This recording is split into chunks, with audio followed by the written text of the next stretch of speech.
Bonjour, c'est Ursule. On est le 21 février 2026. Bienvenue à Vie et Miséricorde, réussir à échapper. Notre texte se trouve dans le psaume 124. Amen. Alors, le psaume 124, voilà ce que ça dit. Sans l'Éternel qui nous protégea, qu'Israël le dise, sans l'Éternel qui nous protégea, quand les hommes s'élevèrent contre nous, ils nous auraient engloutis tout vivants. Quand leur colère s'enflamma contre nous, alors les eaux nous auraient submergés, les torrents auraient passé sur notre âme,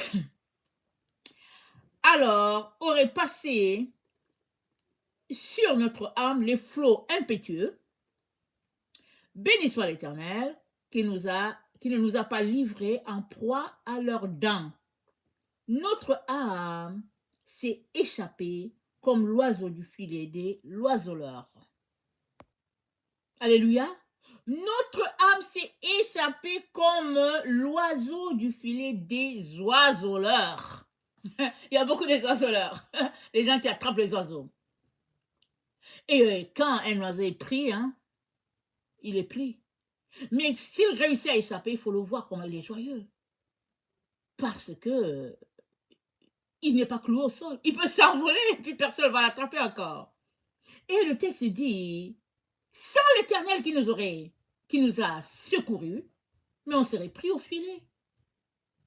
Et ce texte renvoie à une recommandation de notre Dieu qui nous dit de veiller pour ne pas être pris.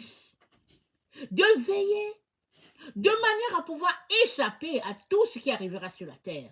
On peut s'arrêter pour dire, mais c'est quoi qui va arriver? Mais, regardons, amen, regardons notre monde. C'est un monde où, quand tu te réveilles, tu as une question d'interrogation. Tu te poses des questions. Il y a toutes sortes de situations qui se passent sur la terre et puis tu te dis, waouh! Mais, Dieu merci, il nous a avertis de ne pas courir après des choses qui nous distraient, mais de nous concentrer à chercher sa face. Parce que, alors que tu cours de lien en lien, tu t'éloignes de lui, tu cherches les informations, et puis, tu te fais tout simplement entraîner à la dérive. Il y a même des informations en ligne qui sont tellement fausses. Il y a des théories qui sont fausses. Tu veux savoir où est la suite de l'histoire. Alors, où est passée telle personne? Et puis, une histoire a commencé à tel endroit, et puis le tome 2, le tome 3, tu veux savoir, oh, je veux savoir comment l'histoire est terminée. Et puis les téléromans, oh, mais je veux savoir, oh, puis telle personne a fait ceci.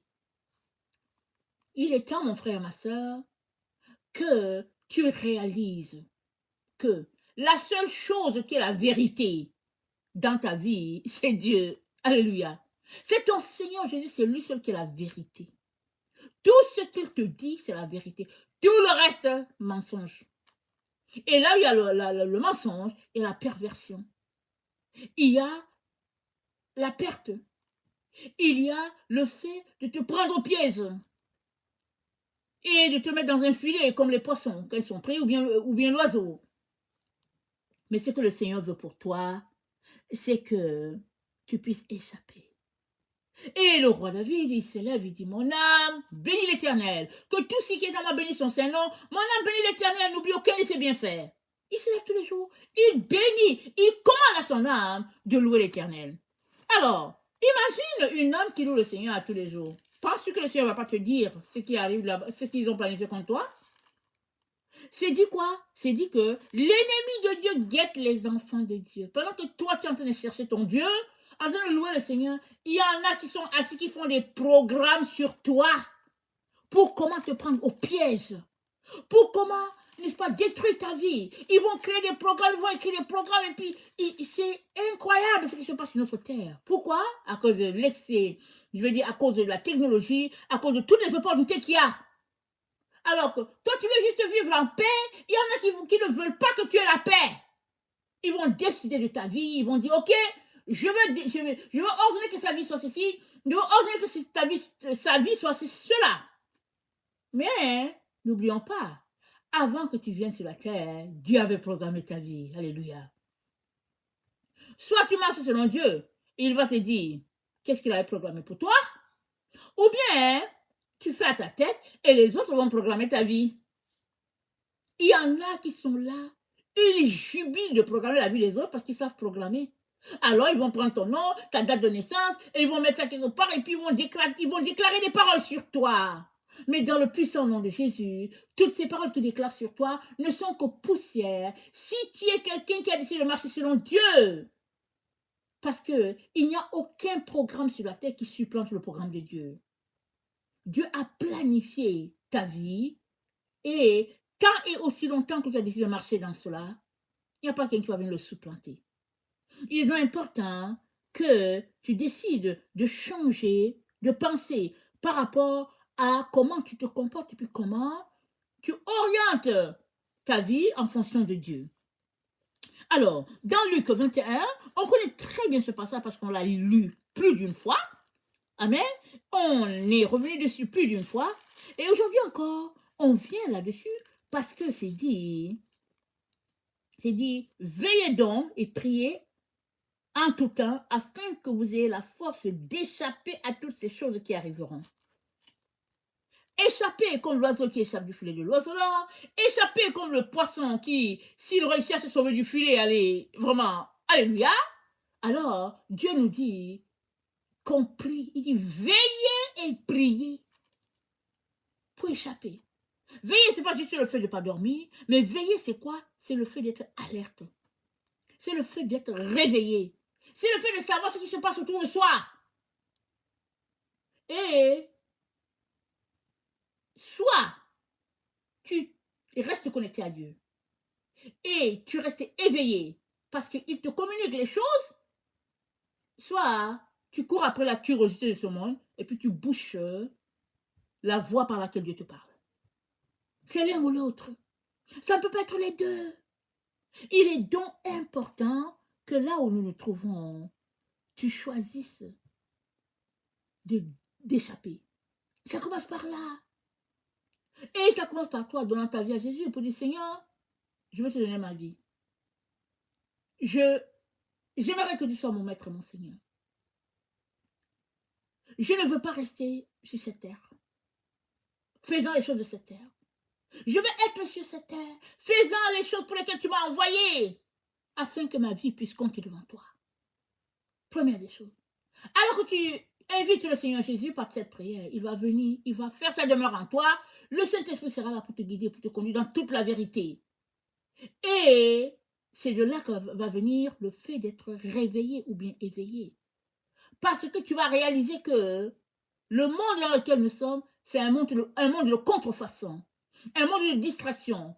Et que pour arriver à ta destination, tu auras besoin d'être constamment en communion avec Dieu. Et puis c'est ça, être réveillé. Et alors que tu es réveillé, amen, le Seigneur va donc t'éclairer. Pour que non seulement tu restes éveillé, mais que par tes prières, d'autres personnes puissent être éveillées. Parce que c'est à ça que nous sommes tous appelés. Il n'y a pas des gens que Dieu a destinés à être réveillés et puis d'autres à être endormis. Non. Dieu aimerait que nous soyons tous réveillés et que la terre soit remplie de la gloire de Dieu. Et que tous ceux-là qui ne connaissent pas le Seigneur viennent à connaître le Seigneur à cause de ton réveil à toi et puis à cause du réveil de l'autre. Parce que nous sommes la famille de Dieu. Nous avons été créés pour une œuvre, et puis l'œuvre de Dieu, pas l'œuvre de l'être humain. Dans Jérémie 32, allons-y dans Jérémie 32, Jérémie 32, au verset 38, excusez-moi, voilà ce qui est dit, Jérémie 32, verset 38. Ils seront mon peuple, et je serai leur Dieu. Je leur donnerai un même cœur, une même voix, afin qu'ils me craignent toujours pour leur bonheur et celui de leurs enfants après eux. Je traiterai avec eux une alliance éternelle. Je ne me détournerai plus d'eux. Je leur ferai du bien et je mettrai ma crainte dans leur cœur afin qu'ils ne s'éloignent pas de moi. Je prendrai plaisir à leur faire du bien et je les planterai véritablement dans ce pays de tout mon cœur et de toute mon âme. Amen. Je mettais ma crainte dans leur cœur afin qu'ils ne s'éloignent pas de moi. Voilà ce que Dieu fait à toute personne qui lui donne sa vie. Il met dans ton cœur la crainte de Dieu. La crainte de Dieu, c'est quoi? C'est pas le fait d'avoir peur de Dieu. La crainte de Dieu, c'est tout simplement le commencement de la sagesse, parce que tu le mets en priorité en toutes choses. Et puis, tu décrètes par toi-même que Dieu, c'est lui qui passe en premier. Et en toute chose, tu vas aller vers lui pour dire, papa, je vais faire ceci, qu'est-ce que tu en penses? Ou bien, papa, voilà cette information que j'ai reçue, est-ce que tu es d'accord avec ça ou pas? Et tant que Dieu ne te dit pas le OK, tu n'embarques pas. Et même avant de faire quelque chose, tu vas t'assurer que Dieu est d'abord là-dedans avant de t'embarquer pour te retrouver au bon milieu de la route et puis pour dire, oh, je ne sais pas comment je vais sortir ici de l'autoroute parce que je suis pris. Non. Tu as la crainte de Dieu. Ça veut dire que tu commences ta journée avec lui, tu l'as fini avec lui et c'est lui qui fait ton programme. Amen. Et c'est comme ça que tu pourras échapper à tout ce qui se passe sur la terre.